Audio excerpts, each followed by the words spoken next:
Зрители, мы рады приветствовать вас на долгожданной премьере фильма польского режиссера Ясуса Биба «Неотвратимая судьба».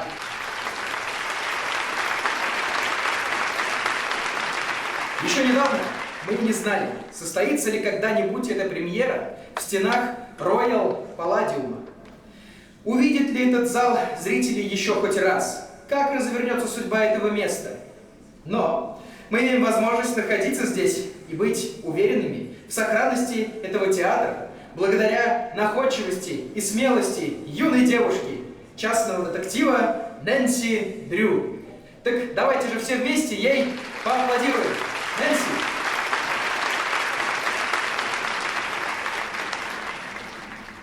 Нэнси, расскажите нам, как именно вам удалось спасти этот театр, его репутацию, его историю? Привет, меня зовут Нэнси Дрю. Привет, папа.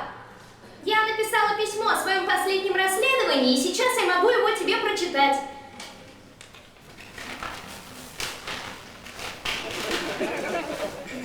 Прошу прощения.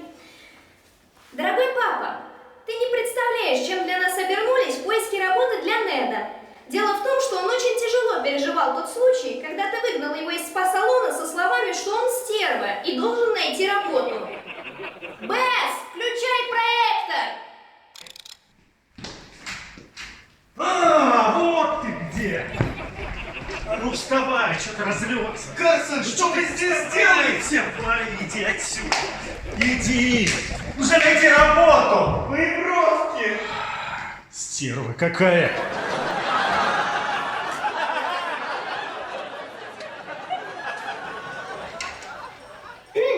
Его самолюбие было задето, и он решил попробовать найти работу, чтобы Оплачивать шугаринг и пилинг не моим гонораром за раскрытые дела, а своими собственными деньгами. Но поскольку от любых слов, связанных с работой, он падал в обморок, я пыталась подыскать ему что-то связанное с модой и шоу-бизнесом. По итогу мы решили, что Нед будет брать интервью у своих любимых актеров сериалов. И для этого я проведу его за кулисы театра Royal Palladium перед премьерой фильма «Неотвратимая судьба». Нед должен был взять интервью у главного актера этого фильма Брэди Армстронга, а заодно сделать со своим кумиром совместное фото и взять у него телефончик. Я до сих пор не знаю зачем. Для театра Royal Palladium это была последняя премьера, через 3 дня его должны были снести, а поэтому материал тем более обещал быть горячим и ценным. Нэнси, я так счастлив! Это, конечно, не Рик Арлин, но он тоже сасный. После этого интервью меня возьмут на работу все мои любимые журналы. Это точно. Давай, Нед, действуй. Я верю, что за дверью тебя будет ждать удача. Разрази меня, Виктория Секрет. Я иду. Раз, два, три, проверка. Как меня слышно? Эй! Пожалуй, пойду проверю закуски. Кажется, это Нед. Нэнси, помоги!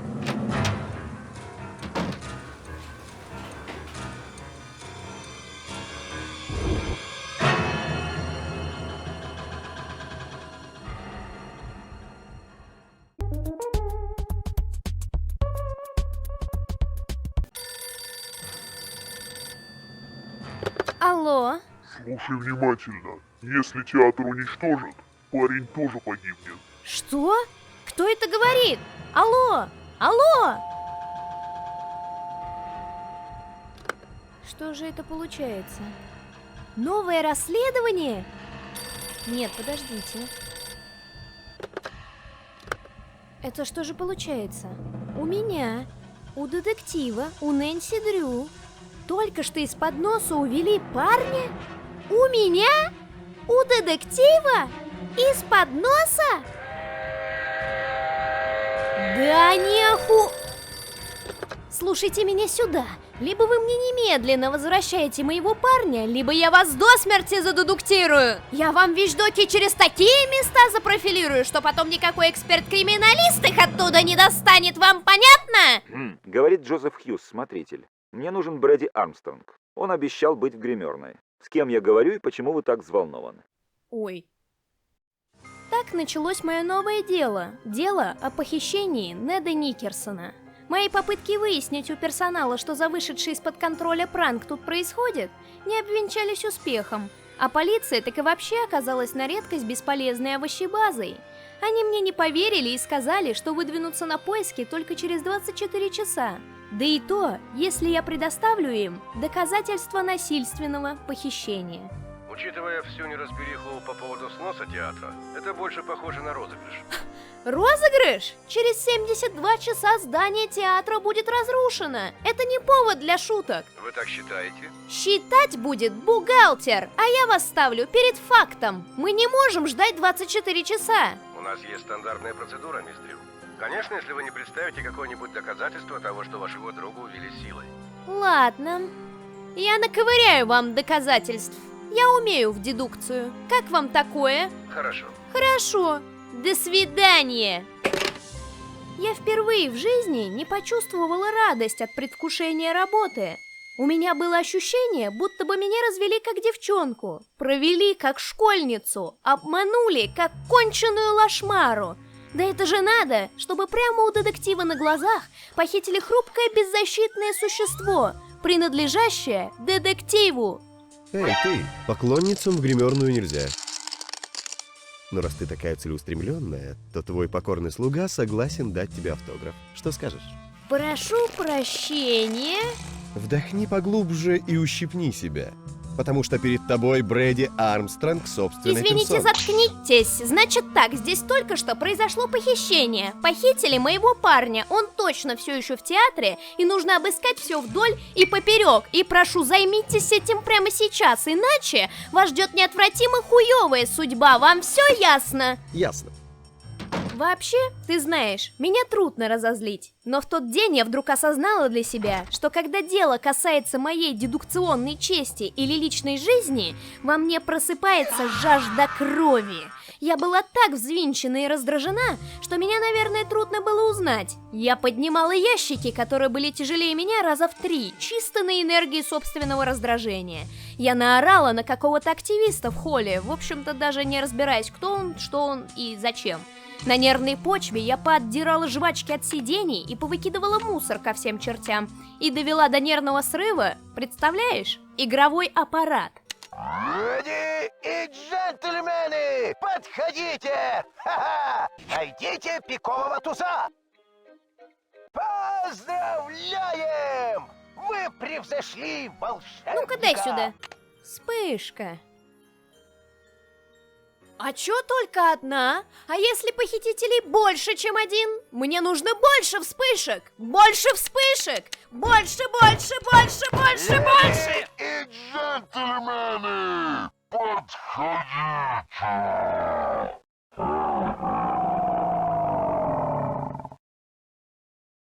Вы от ответа-то не уклоняйтесь! Где мои вспышки, а?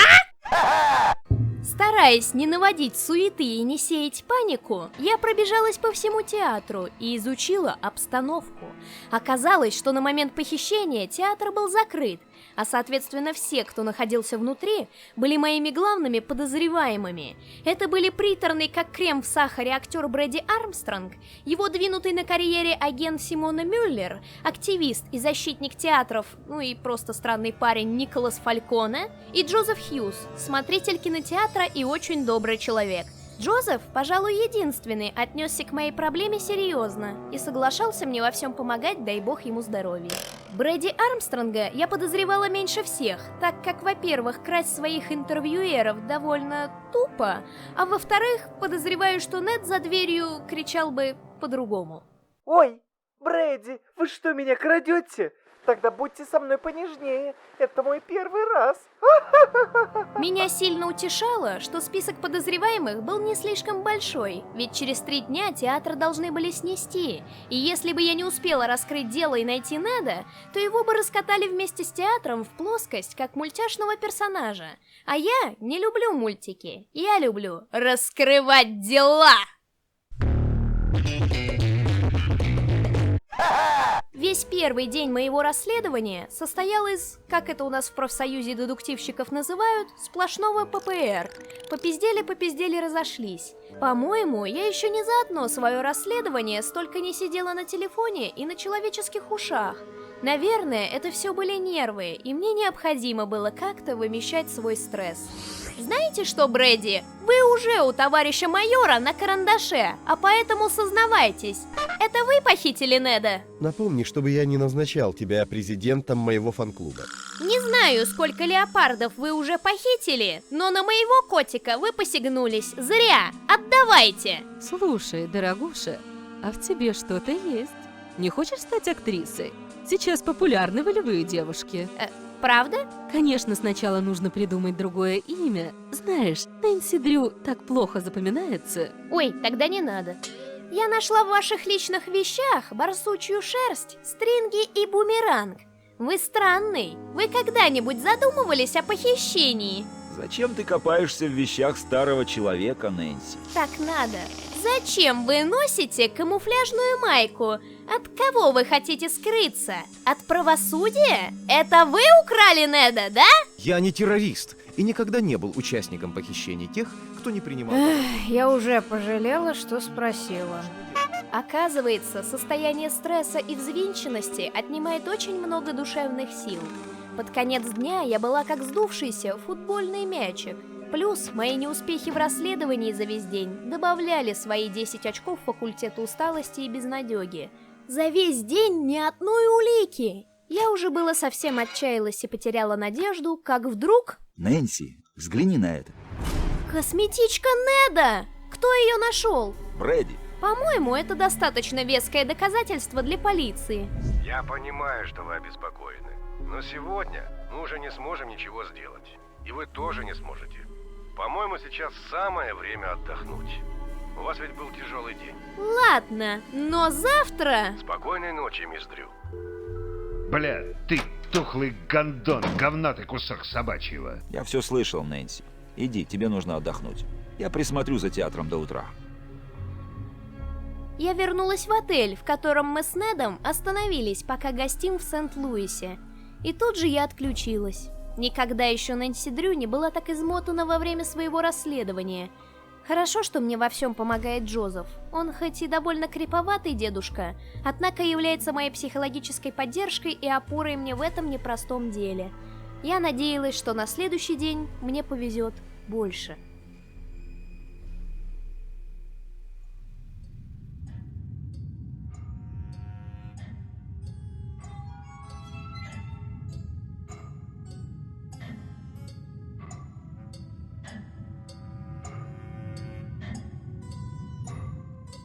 Джек Роджерс? Опять ты? Но ты же умер. Нед? Нэнси, я ухожу от тебя туда, где мне не придется работать. Прощай. Стой! Нет!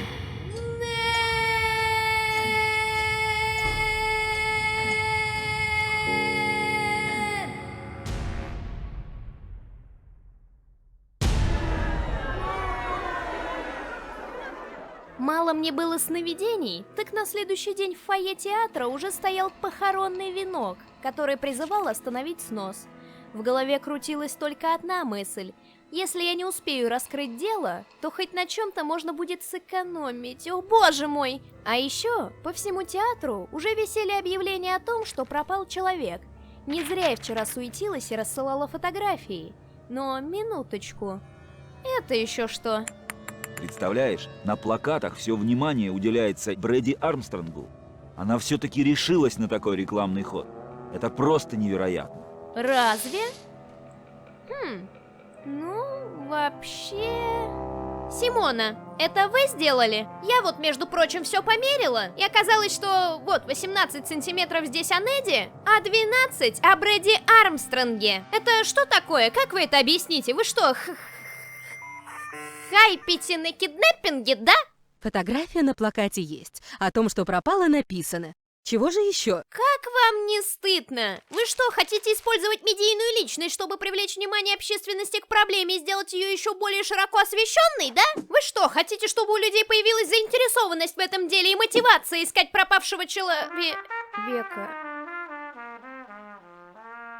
Ну, вообще, если так подумать, это звучит. Кажется, зря быканула. Прошу прощения, нервы. На этот раз я решила сменить вектор направления расследования и заняться тем, что я умею делать лучше всего на свете. Искать секреты и тайные ходы там, где, по общему мнению, их быть не может. Расколов парочку тайников и секретиков, я наковыряла суперважные документушки, которые дали мне понять, что театр этот изначально был построен Д. Томпсоном для фокусников и трюкачей, а соответственно он набит загадками и всякими тайными лазами.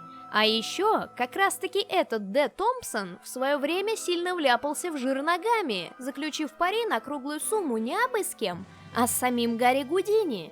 Мол, тот не сможет исполнить тот трюк, который обещал общественности. Но тот взял и смогнул под гром аплодисментов зрителей, среди которых был и некий писатель Говард Филлипс Лавкрафт. Это к делу отношения не имеет, я просто так упомянула, вот. Так вот, у Томпсона, который только достроил свой театр, не было тех средств, которые он должен был по итогам пари вложить в капитал прожиточного минимума Гудини. И тот решил выкрутиться. Он отдал половину театра фокуснику, под слезно-сопливые мольбы никому об этом шибко не распространяться и финансово не вонять. Договор был скреплен документально. А у меня теперь, кажется, есть автограф самого Гарри Гудини. Но о чем все это говорит? Это говорит о том, что компания, владеющая сейчас театром, не единственный собственник. Где-то есть еще совладелец театра, потомец Гудини. И если я его найду, то юридически я нагну этот снос театра. В помощи мне был заинтересован и Николас Фальконе, который, являясь мастером спорта по акциям протестов и выбешиванию полиции, защищал конкретно этот театр и с личным интересом. Его бабушка была главным дизайнером интерьера и архитектуры этого театра. Но ушлый Томпсон, который должен был ей заплатить за многолетнюю работу, прохрюкал все деньги еще на этапе постройки. Так еще и Гудини вторчал приличную сумму денег. А поэтому он решил опрокинуть мисс Фальконе с оплатой и вообще забанить ее в своем театре, выражая дичайший дизреспект. Теперь для Николаса это дело принципа и достоинства, а поэтому я решила делегировать обязанности. Я послала его обзванивать всех, кто хоть как-то связан с Гудини, чтобы он помог мне найти наследника. А то неудивительно, что он такую фальконницу отожрался только у буфета стоять без дела. Там Нед погибает. А я тем временем приступила к Вы что, все по одним и тем же учебникам учились? Думаете, меня можно запугать падающим на голову светом? Подумайте еще раз. Так вот, я приступила к изучению тайн театра. Раз уж я предполагала, что Нед находится где-то в здании, то мне необходимо было пронюхать здесь все вдоль и наискосок. Заодно я изучила и раскрыла парочку фокуснических загадок и приемов, благодаря которым они делали себе имя и роняли зрителям их челюсти. И вот такой подход к делу принес куда больше результатов.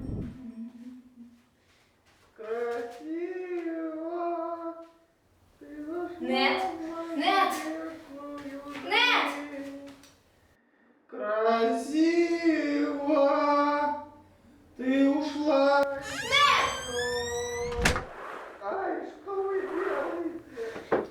Либо похититель чувствует себя в этом театре, как у себя дома, либо он как минимум восьмирукий лишненог, поскольку буквально за минуту он успел и запереть меня под сценой, и увести Неда у меня из-под носа.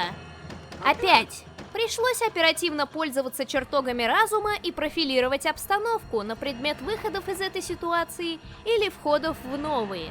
И я нашла сначала пазл, который за ржавчиной не хотел работать, в результате чего я изобрела парочку новых нецензурных слов, а затем и лифт, который, как мне помнится по чертежам, должен был вести под одно из зрительских мест.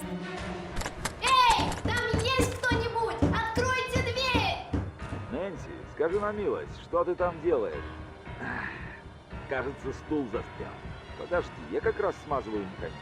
Я нашла дверь, но механизм, который ее открывает, не работает. Вот, попробуй, быстрее.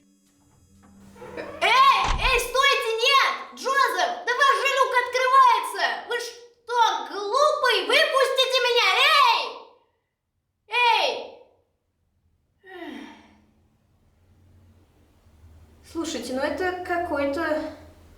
Как там правильно? Кринж? Ну да.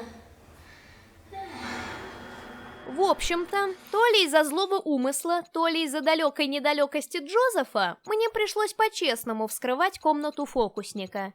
Неда, как я и ожидала, там уже не было. Но зато там обнаружилась коробка из-под пиццы, его кроссовка и любимое зеркальце. Ну теперь-то уж я точно смогу заставить полицию оторвать свои задницы от кресел и подорваться на поиски. Улик хоть лопатой жуй, отвертеться не получится никак, и остановить меня уже невозможно.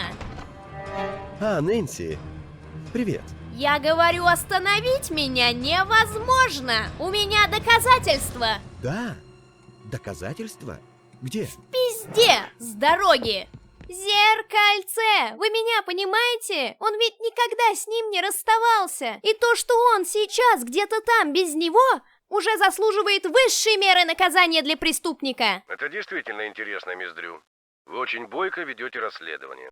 Может быть, и вам уже пора действовать? Я постараюсь найти свободную машину. Помощь скоро прибудет, мисс Дрю. Да, спасибо! От усталости отказывалась работать голова и двигаться ноги. До сих пор не знаю, как так получилось, но, видимо, по несознанке из-за измотанности я попросила Джозефа показать полицейским комнату с уликами, когда они приедут. Времени до сноса оставались считанные часы.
На третий день я заявилась в театр и была в полном шоке. Полиция ничего не нашла. Комната фокусника к их приезду оказалась пустой. Конечно, не нашла Нэнси Дрю. За это время похититель мог там свой Диснейленд построить, не то что уж убрать улики. Чем ты думала, Нэнси? Да я и до сих пор в шоке, что я поручила показать место преступления полиции одному из подозреваемых. Все, я окончательно решила, что Неду нужно держаться подальше от моей работы. Он влияет на меня слишком деструктивно. Да и вообще, я думаю, пусть просто держится от работы подальше. Ему это вредно.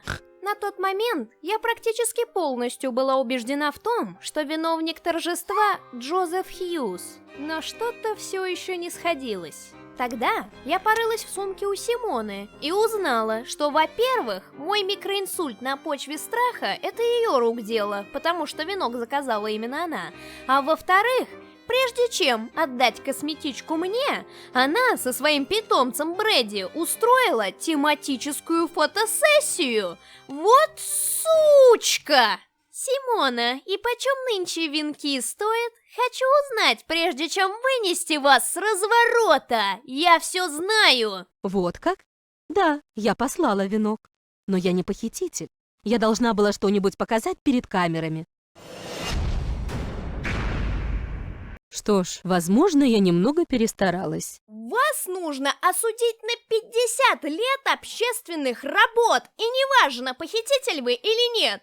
А еще лучше ссылка в Сибирь. Расстрел! Вы знаете, кто мой отец? Мой отец, уважаемый... Но при всей моей злости я понимала, что Симона вряд ли является дочерью Генриха Мюллера и не причастна к похищению Неда. Теперь надо было отработать версию с Брэдди. Покопавшись и в его вещах, я узнала, что кое-кто Оказывается, на самом деле неуверенная в себе чмоня, комплексующая из-за лысины и своего рабства у Симоны Мюллер. Так он еще и в гороскопы верит? Господи, с кого брал пример Нед? Брэди же лох самой низшей категории, низший из мастей. А в сумке у него лежала пилочка Неда? Да, это точно она, я ее узнаю, ведь это я ему ее подарила. Специально, чтобы она в его косметичку идеально помещалась. Да, она даже пахнет так же, как и гель для рук Неда, со вкусом клубники. А этот козел ее присвоил! Эй, ты! Не смейте так со мной говорить! Вы грязный лжец и лох! Что? Прости, о чем ты? Я нашла пилочку Неда у вас в сумке, и вы не отвертитесь! Но ведь в этом нет ничего незаконного. Интересно, полиция с этим согласится? Что ж, Нэнси, вот тебе чистая правда. На самом деле я Брэди Томпсон. Это Симона заставила меня изменить фамилию на более привлекательную. Я владелец компании «Волна будущего» и этого театра. Внучатый племянник самого Томпсона. Когда я увидел, как по всей стране строятся разные шикарные рестораны, мне в голову пришла гениальная идея. А почему бы и мне не создать собственную сеть ресторанов? Планета Брэди Армстронга. Только представь, скоро открытие. Это будет один из моих лучших проектов. Вы что, совсем свою карму изрешетить хотите? Остановитесь! Не жалко вам театр? Пощадите хотя бы Неда! Я же вам говорила вчера, я его видела! Только кроме тебя этого никто не видел. Кто тебе поверит? Может, ты все выдумала? А теперь прошу прощения, мне нужно идти собирать рабочих. Брэди, нет! Тогда я также убедилась, что Брэди был совсем ни при чем. Далее шел Николас, но лично с ним у меня не было возможности поговорить, так как он приколачивал себя гвоздями к порогу театра, чтобы помешать сносу. Он оставил мне письмо, в котором говорилось, что Гарри кому-то передал свою часть театра. Только кому?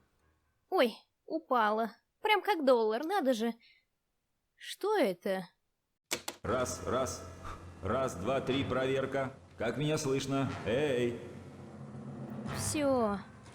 Теперь точно все встало на свои места. Меня провели как конченую лохушку. Слушайте, нужно все хорошо осмотреть. Через несколько минут это здание превратится в груду камней. Я могу еще успеть. Да! Никогда я еще так не потела, как в ту минуту. До сноса оставалось совсем немного времени, а мне необходимо было успеть найти Неда хрен пойми как и хрен пойми где. Я опять нашла какие-то бумажки, но читать их не было времени совершенно. А потом еще ключи. Эти идиотские ключи. Там было миллиард ключей, и хз какой из них открывал конкретно эту дверь. Кто придумал эту хрень? Если они не запасные, то что они должны были открывать? Мамашу Джозефа? Это идиотизм! Бессмысленно! Идиотизм! Нед!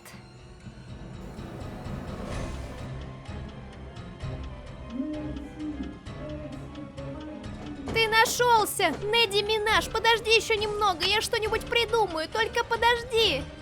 Сейчас! Сейчас! Что там хранилось? Распиленные шлюхи Гарри Гудини? Так, ну-ка, пилой! Дверь мне запили! Это бесполезно! Сейчас, снежиночка моя, подожди еще чуть-чуть, я тебя вытащу!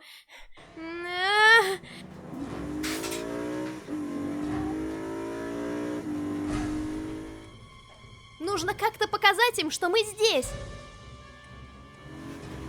Не так быстро, детектив. Джозеф, я так и знала. Ты не сможешь помешать мне. Предупреждаю вас, у меня в запасе есть еще пара трюков. Мы уйдем со сцены в блеске славы. Хоть я ему и пригрозила трюками, а сама задумалась. Да, у меня были вспышки в кармане. Можно было ослепить пожилую выхухоль и нажать рычаг. Но тут я поняла. поняла, что все это время я выливала свою агрессию и злобу не на тех людей и не в тех местах. Кто-то должен был мне заплатить за эти 3 дня парка развлечений. И кажется, я нашла того, кто заплатит. Я нашла своего Михаила Павловича Терентьева. Это тебе за Неда, клоун! Ха! Эй, посмотрите на вывеску! Остановить снос! Так я и раскрыла дело. Позже я узнала, что Джозеф вообще изначально планировал похитить Брэди. Тогда бы он смог заставить Симону использовать свои связи в Голливуде, чтобы спасти театр. Но вместо него в гримерную вошел Нед, который был одет практически так же. Джозеф сначала ничего не понял и схватил его по зоопарке, а потом, когда осознал, что случилось, он и вовсе растерялся.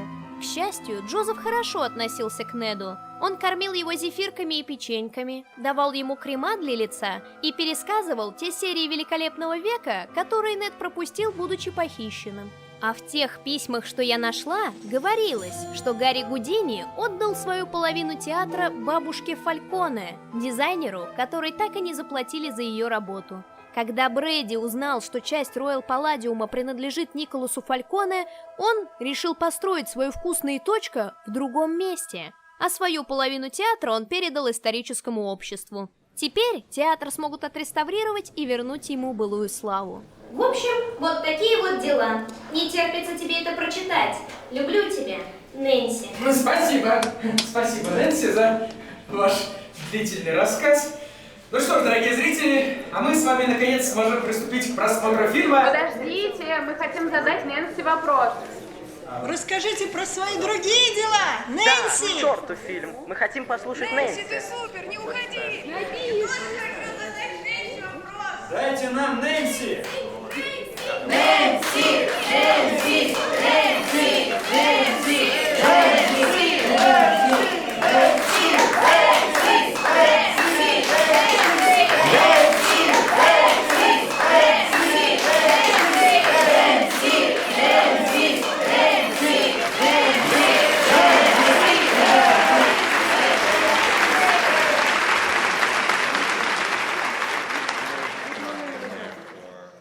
Давай, Слава.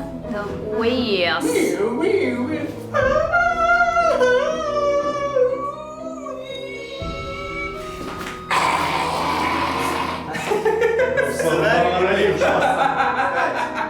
Это не главная роль, а тут...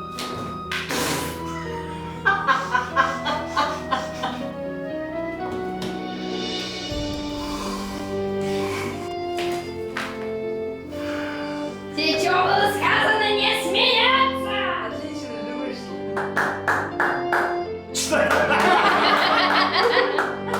А еще разок.